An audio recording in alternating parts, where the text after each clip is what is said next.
Hello guys, I'm Sruchi Singh. I hope you all are doing well, and today's video is gonna be about the same topic which we were talking in our previous videos, that is the Lucent complete analysis. Till now we have discussed around 5 topics which is mainly covered in my 5 previous videos. You can go through that. Let's just revise shortly what we have learned in our previous videos. First of all, we have started right from the introduction. In our first video we have described the introduction, that is complete introduction of biology. Then we move on towards the important terms of biology, in which we have discussed about the different terminologies related to biology. Going further, we have discussed about what is living, classification of organisms, 5 kingdom classifications, and we have done the study of cell, that is called as cytology as well. We have discussed about the kinds of cell, that we have talked about prokaryotic cells as well as eukaryotic cells in details, and we have seen the differences as well between the prokaryotes and the eukaryotes. In today's videos, we will be discussing about protoplasm, that is what do we mean by the term protoplasm, what is it. Then we'll move towards the difference between plant cell and animal cells. So without wasting our time, let's get started. And don't worry, I'll be dealing in both Hindi and English languages, so you'll be comfortable towards the complete analysis. Still, if you feel any type of trouble, you can write it down in the comment section.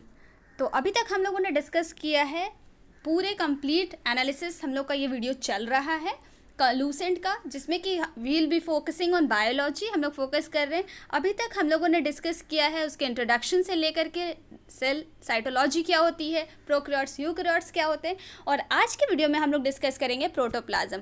सो ये video हमारा bilingual है, that means कि हम लोग हिंदी और English दोनों में समझने की कोशिश करेंगे, जिससे कि किसी को भी कोई भी प्रॉब्लम नहीं होगा. As you all know, Lucent हमारे लिए बहुत इंपॉर्टेंट है और सारे एग्जाम्स में लूसेंट को रेफ़र किया जाता है और स्टूडेंट्स को एक शॉर्ट नोट्स प्रिपेयर करने में काफ़ी हेल्प करता है. हम यहाँ पे बुक के ही पिक्चर्स को लेते हैं और उससे उनके जितने भी पॉइंट्स होते हैं उनको क्लियर करने की कोशिश करते हैं, और आज के वीडियो में भी हम वही करेंगे. Moving towards the next slide, which is our first slide, that is protoplasm. Last class में हमने यहीं तक पढ़ा था और आज हम इसको कंटिन्यू करेंगे आगे. तो सबसे पहले हम लोगों को समझना है कि व्हाट इज़ प्रोटोप्लाज्म. तो जितने भी हमारे लिविंग कॉन्स्टिट्यूएंट होते हैं किसी भी सेल के, वो सब को कलेक्टिवली हम लोग प्रोटोप्लाज्म से डिनोट करते हैं. फर्दर इस प्रोटोप्लाज्म को 2 भागों में बांटा गया है, which means protoplasm is further divided into 2 parts. Number 1 is cytoplasm and number 2 is nucleoplasm. Now what is the basic difference between cytoplasm and nucleoplasm is that, suppose this is a cell, ये हमारा nucleus हो गया और ये हमारा complete cell हो गया, ठीक है.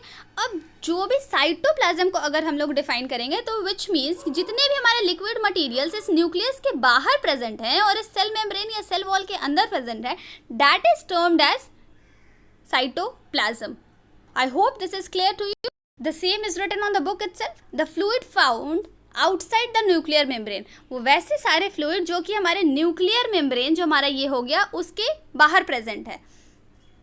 Now the second term is nucleoplasm, the fluid found inside the nuclear membrane. जो fluid हमारा न्यूक्लियर मेम्ब्रेन के बाहर प्रेजेंट है, that is referred as cytoplasm, और जो हमारा न्यूक्लियर मेम्ब्रेन के अंदर प्रेजेंट है fluid, that is called as nucleoplasm. Clear? आगे बढ़ेंगे. 99% of protoplasm is made up of oxygen, carbon, hydrogen and nitrogen. जो हमारा प्रोटोप्लाज्म है उसके मेन कॉन्स्टिट्यूएंट्स की अगर बात करें हम लोग, तो 99% हमारा प्रोटोप्लाज्म का बना होता है ऑक्सीजन, कार्बन, हाइड्रोजन और नाइट्रोजन के. इसके डिफरेंट परसेंटेजेस हैं जो कि यहाँ पे मेंशन किए गए हैं, आप देख सकते हैं. विच सेज ऑक्सीजन हमारा 76% होगा, carbon is 10.5%, hydrogen 10% and nitrogen 2.5%. Next point, 80% of protoplasm is water and around 80% हमारा प्रोटोप्लाज्म का वो कंस्टिट्यूट करता है water. The ratio of inorganic and organic compound found in protoplasm is 81:19. कहने का मतलब है कि इनऑर्गेनिक 81 और रेशियो दिया हुआ है यहाँ पे, और ऑर्गेनिक कंपाउंड्स हमारे 19 के रेशियो में प्रेजेंट होंगे. ये रेशियो होता है किसी भी प्रोटोप्लाज्म के कंपाउंड जो उसमें प्रेजेंट हैं उनमें इनऑर्गेनिक और ऑर्गेनिक का। इनऑर्गेनिक एंड ऑर्गेनिक के बीच में बेसिक डिफरेंसेस क्या हैं ये मैंने ऑलरेडी डिस्कस किया है, शॉर्ट में बता देती हूँ यहाँ पे। ऑर्गेनिक मतलब हमारे हो गए जो भी प्लांट्स एंड एनिमल से रिलेटेड है, और इनऑर्गेनिक रेस्ट जितने भी हमारे होंगे। नेक्स्ट स्लाइड की तरफ बढ़ेंगे, which deals with mitochondria. Next topic है हमारा that is called as mitochondria. अब अगर बात करें हम लोग माइटोकॉन्ड्रिया, गोल्जी बॉडीज़, राइबोसोम्स, तो ये सारे क्या हैं, तो ये सारे हमारे सेल ऑर्गेनेलीज होते हैं। अब सेल ऑर्गेनेलीज क्या होते हैं ये भी मैंने आपको previously discuss. Cell organelle mainly refers to the internal structure in cells that perform specific functions. वैसे स्ट्रक्चर्स जो कि हमारे सेल्स में प्रेजेंट होते हैं और एक स्पेसिफिक फंक्शंस को परफॉर्म करते हैं, that is called as cell organelles. अब नेक्स्ट हमारा जो सेल ऑर्गेनेली है दैट इज माइटोकॉन्ड्रिया। माइटोकॉन्ड्रिया की अगर बात करेंगे तो mitochondria was discovered by Altmann in year 1886। इसकी खोज अल्टमैन द्वारा 1886 में की गई। These are cylindrical, rod shaped और spherical structure found in cytoplasm. ये हमारे शेप्स कौन कौन से शेप्स में पाए जाते हैं, that is cylindrical, rod shaped, spherical structure में प्रेजेंट होते हैं। कहाँ पे, साइटोप्लाज्म में। साइटोप्लाज्म में क्यों, क्योंकि हमारा एक ऑर्गेनली है और ऑर्गेनली हमेशा इंटरनल स्ट्रक्चर होता है सेल का, तो मतलब कि सेल के अंदर ही पाया जाएगा। आगे बढ़ेंगे, it is surrounded by double layered membrane. Double layered membrane मतलब ये जो ढका होता है, मतलब ये जो घिरा होता है वो एक डबल लेयर्ड मेम्ब्रेन, जो इसकी झिल्ली से कवर होता है वो 2 लेयर्स का होता है। Inner membrane has many fold called cristae। अंदर की जो मेम्ब्रेन होती है उसमें काफ़ी ज़्यादा फोल्डिंग्स प्रेजेंट होती है। मैं आपको आगे डायग्राम में दिखाऊंगी, जिस फोल्डिंग को हम लोग कहते हैं cristae. The fluid presence inside mitochondria is called matrix.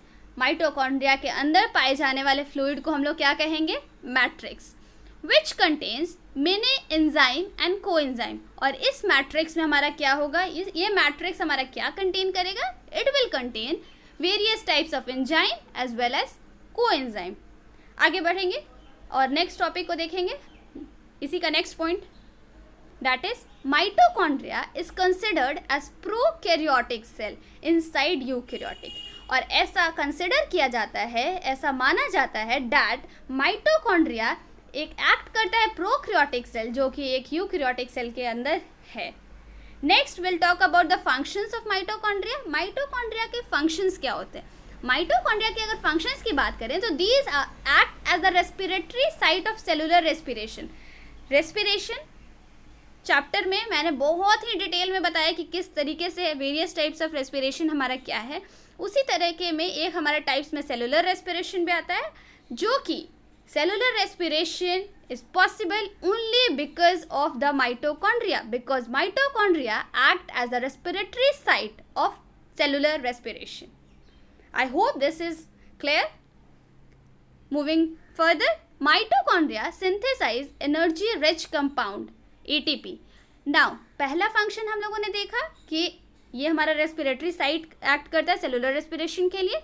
Next अगर बात करें तो माइटोकॉन्ड्रिया हमारा एनर्जी का सिंथेसिस करता है। सिंथेसिस मतलब टू फॉर्म या to make energy rich compound. ये एक एनर्जी रिच कंपाउंड को सिंथेसिस करता है जिसको कि हम लोग कहते हैं ATP। इसका फुल फॉर्म क्या है, कमेंट सेक्शन में ज़रूर बताएं। It is also known as power house of the cell. अब बहुत बार क्वेश्चन ऐसा ईजिली पूछा जाता है, बहुत ही सिंपल है बट कभी कभी बच्चे फंस जाते हैं।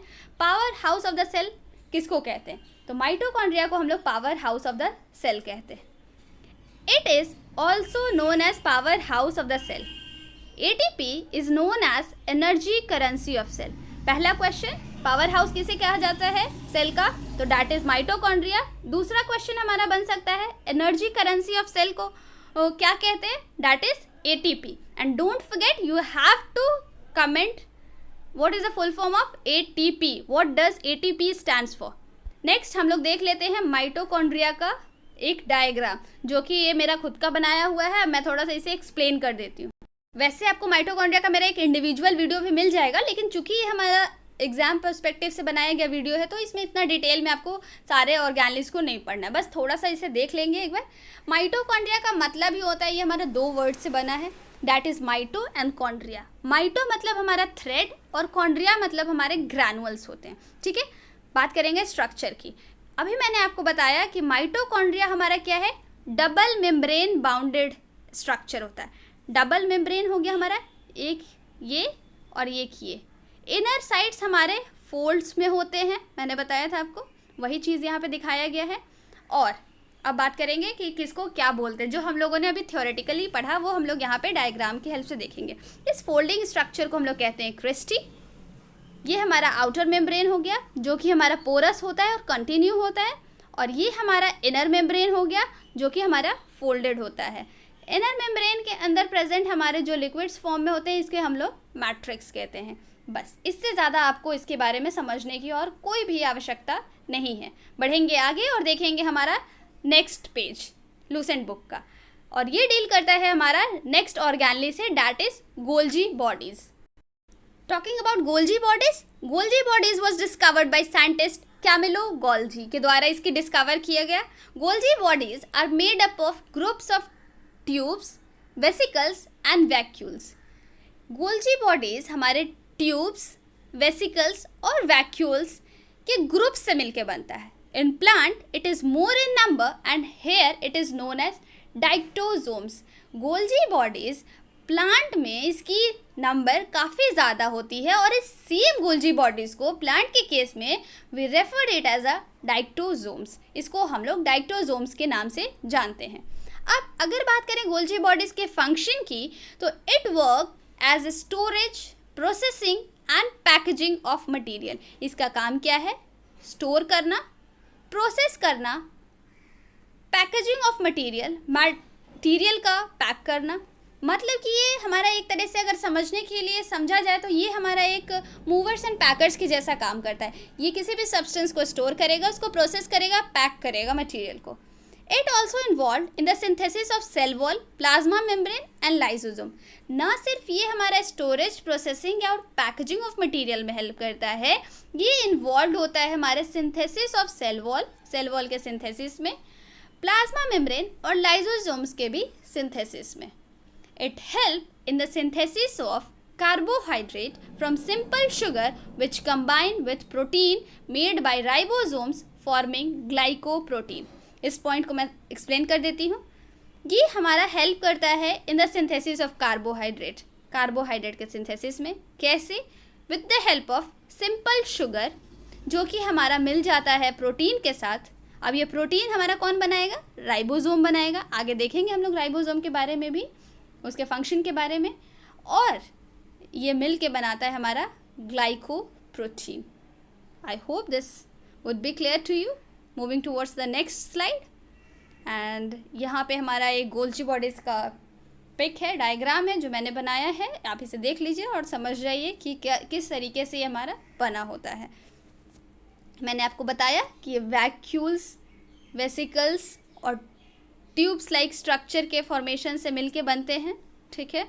और ये स्टैंडर्ड 9th का जो मैंने गोल्जी बॉडीज़ का एक पर्टिकुलर वीडियो बनाया था, उसके लिए ये डायग्राम बनाया था, बट मैंने आपको यहाँ पे दिखा दिया सो डैट आपको भी ये थोड़ा क्लियर हो जाए और अच्छे से। बढ़ेंगे आगे अपने नेक्स्ट स्लाइड की तरफ, और नेक्स्ट ऑर्गेनली है हमारा एंडोप्लाज्मिक रेटिकुलम।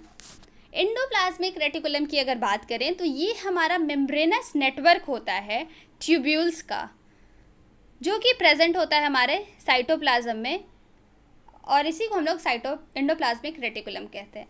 तो एंडोप्लाज्मिक रेटिकुलम क्या होता है? तो these are membranous network of tubules like structure found in cytoplasm is called endoplasmic reticulum. It is attached with the nucleus on one side and on other side it is joined with plasma membrane. एक तरफ से ये nucleus के साथ जुड़ा होता है और दूसरा साइड इसका ज्वाइंट होता है प्लाज्मा मेम्ब्रेन से। एंडोप्लाज्मिक रेटिकुलम की फंक्शन की बात करें अगर, if you talk about the function of the endoplasmic reticulum, कि एंडोप्लाज्मिक रेटिकुलम हमारा क्या फंक्शन परफॉर्म करता है, then it helps in the distribution of material. जो हमारा गोल्जी बॉडीज़ ने स्टोर किया, पैक किया मटेरियल को, उसकी डिस्ट्रीब्यूशन करेगा कौन? हमारा endoplasmic reticulum. It forms supporting framework of cell, ये हमारा जो सेल का फ्रेमवर्क है उसको सपोर्ट करेगा। नेक्स्ट स्लाइड है हमारा, और इसमें हम लोग बात करेंगे राइबोसोम्स के बारे में। राइबोसोम्स क्या होता है? Ribosomes was discovered by Palade, small granules like structure, छोटे छोटे मोती के दाने जैसे structure found attached to the endoplasmic reticulum और इन फ्री स्टेट। ये दो तरह से प्रेजेंट हो सकता है। पहला, या तो ये एंडोप्लाज्मिक रेटिकुलम के ऊपर प्रेजेंट होगा अटैच्ड फॉर्म में, या फिर ये फ्री स्टेट में भी पाया जाता है। ये बना होता है हमारा आरएनए का, दैट इज राइबोन्यूक्लिक एसिड का। और अगर बात करें हम लोग राइबोसोम्स की फंक्शन की, तो मैंने पहले भी बताया, it take part in protein synthesis. ये प्रोटीन सिंथेसिस के में हमारा हेल्प करता है। नेक्स्ट ऑर्गेनली है हमारा lysosome, discovered by de Duve. These are sac like structure. Sac मतलब कोई ऐसा ऑब्जेक्ट, ऐसा थिंग, ऐसा मटेरियल जो कि एक कोई भी स्ट्रक्चर को कवर करने के या रखने के लिए स्ट्रक्चर, वैसा स्ट्रक्चर जिसमें कुछ भी फिल्ड हो सके। बाउंडेड बाय सिंगल मेम्ब्रेन, ये सिंगल मेम्ब्रेन का बना होता है, and contain hydrolytic enzyme, and lysosome contains hydrolytic enzyme as well. Functions, if you talk about its function, it helps in intracellular digestion. Intracellular मतलब cell के अंदर जितना भी हमारा डेड सेल्स हो गया या फिर वेस्ट मटेरियल्स हो गया, जो भी है, उनको ये डाइजेस्ट करने में हेल्प करता है। The enzyme found in lysosome may digest the entire cell. जो एंजाइम की हम लोगों ने बात की, that it contains hydrolytic enzyme, these enzymes ये हमारे कंप्लीट सेल को भी डाइजेस्ट करने के कैपेबल होते हैं। इसीलिए इन्हें हम लोग suicidal bags of the cell भी कहते हैं, सेल का suicidal bag. Next point, if you talk about the next point, it says lysosome is not found in red blood corpuscles of mammal. Mammal के red blood corpuscles में lysosomes नहीं पाया जाता है। बढ़ेंगे आगे और देखेंगे अपने नेक्स्ट स्लाइड को, that is centrosome. It was discovered by Boveri. It is only found in animal cell. ये सिर्फ और सिर्फ एनिमल सेल में पाया जाता है। Taking part in cell division. It is not bounded by membrane. It consists of 2 centriole. इसमें कोई भी मेम्ब्रेन से बाउंडेड नहीं होता है। ये सिर्फ और सिर्फ पाया जाएगा हमारा एनिमल सेल में, और ये सेल डिविजन में हेल्प करेगा। बात करें अगर सेंट्रियोल की, तो सेंट्रियोल हमारा सेंट्रोजोम में प्रेजेंट होता है। सेंट्रोजोम में ये सेंट्रियोल हमारा इनिशिएट करता है सेल डिविजन को। कैसे? स्पिंडल फाइबर के फॉर्मेशन से। ये दोनों पोल पे स्पिंडल फाइबर का फॉर्मेशन करेगा, जिससे कि हमारा ये इनिशिएट हो पाए सेल डिवीजन और सेल डिवाइड कर सके। आगे बढ़ेंगे, डैट इज प्लास्टिड। ये हमारा एक ऐसा ऑर्गेनली है जिसको थोड़ा सा हम लोग अच्छे से समझने की कोशिश करेंगे, इससे बहुत बार क्वेश्चन आते हैं। देखते हैं, plastid only found in plant cell. जिस तरीके से सेंट्रोजोम हमारा सिर्फ एनिमल सेल्स में प्रेजेंट होगा, उसी तरीके से प्लास्टिड सिर्फ और सिर्फ हमारे प्लांट सेल में पाया जाएगा। ठीक है। फर्दर इस प्लास्टिड को हम लोगों ने 3 भागों में, या फिर ये 3 टाइप का होता है, that is chloroplast, chromoplast, leucoplast. तीनों को समझेंगे, तीनों बहुत इंपॉर्टेंट है। एक एक करके समझते हैं। Chloroplast, these are green pigment found in green plant involved in photosynthesis. ये हमारा एक तरह का ग्रीन पिगमेंट होता है जो कि हमारे ग्रीन प्लांट में पाया जाता है, और इसका इन्वॉल्वमेंट होता है हमारे फोटोसिंथेसिस के प्रोसेस में। इसलिए it is known as kitchen of the cell. इसलिए क्लोरोप्लास्ट को हम लोग किचन ऑफ द सेल के नाम से भी जानते हैं। अभी तक हम लोगों ने देखा power house of the cell किसे कहते हैं, किचन ऑफ द सेल किसे कहते हैं। Next, chloroplast is bounded by 2 unit membrane having grana and stroma. Chloroplast हमारे 2 यूनिट से मेम्ब्रेन से ढके होते हैं, कवर्ड होते हैं, बाउंडेड होते हैं, जो भी आप समझिए, जिसमें कि ग्राना होता है और स्ट्रोमा होता है। ठीक है, आगे देखेंगे कि ये ग्राना और स्ट्रोमा क्या होता है। Grana are made up of membrane bounded sac like structure known as thylakoid. अब ये जो ग्राना होता है वो membrane bound sac like structure होता है। सैक लाइक मतलब मैंने आपको पहले ही बताया किस तरह का structure, known as thylakoid found in stack. ये कुछ इस तरीके का स्ट्रक्चर होता है। स्टैक मतलब एक के ऊपर एक प्रेजेंट होता है, और इस पर्टिकुलर एक को हम लोग कहेंगे थाइलाकॉइड और कंप्लीट को हम लोग कहेंगे ग्राना। और स्ट्रोमा दूसरा हमारा स्ट्रोमा। उसके पहले हम लोग देख लेते हैं एक बार। Grana are made up of membrane bounded sac like structure known as thylakoid found in stack. मैंने समझा दिया, ये हमारा हो गया। एक को हम लोग थाइलाकॉइड बोलेंगे और कंप्लीट को हम लोग ग्राना बोलेंगे। इट कंटेन क्लोरोफिल मॉलिक्यूल, और इसमें हमारे क्लोरोफिल मॉलिक्यूल्स प्रेजेंट होंगे। आगे बढ़ेंगे। Stroma is the matrix present inside the chloroplast. Stroma क्या होता है? तो क्लोरोप्लास्ट के अंदर जो हमारे लिक्विड मटेरियल प्रेजेंट होंगे उसको हम लोग कहते हैं stroma, which contain photosynthetic enzymes and starch grain, जिसके अंदर हमारा प्रेजेंट होता है photosynthetic enzymes as well as starch के ग्रेन्स। अब next point, a granum is composed of 20 to 50 thylakoids. एक कंप्लीट ग्रेनम की हम लोग बात करें तो इसमें हमारे 20 से 50 थाइलाकॉइड्स कंटेन करेंगे। Granum is the site of light reaction. Always remember this fact. Granum is the site of light reaction. Granum में लाइट रिएक्शन कब? ड्यूरिंग फोटोसिंथेसिस, वाइल स्ट्रोमा में हमारा डार्क रिएक्शन होगा। Granum for light reaction, stroma for dark reaction. Clear है? Next will talk about the chloroplast के function के बारे में। तो it provides green colour to plant and take part in photosynthesis. Plant को ये ग्रीन कलर प्रोवाइड कराता है और फोटोसिंथेसिस में पार्टिसिपेट करता है। नेक्स्ट है हमारा chromoplast. Chromoplast provides various colours to plants like flower, fruit etcetera. ये वेरियस अलग अलग कलर प्रोवाइड करता है फ्लावर को, in the form of flower हो गया, फ्रूट हो गया। Chromoplast are of different kind. ये भी हमारे अलग अलग टाइप के होते हैं। फॉर एग्जांपल हमारा लाइकोपीन हो गया जो कि रेड कलर प्रोवाइड करता है, फॉर एग्जांपल टोमेटो में।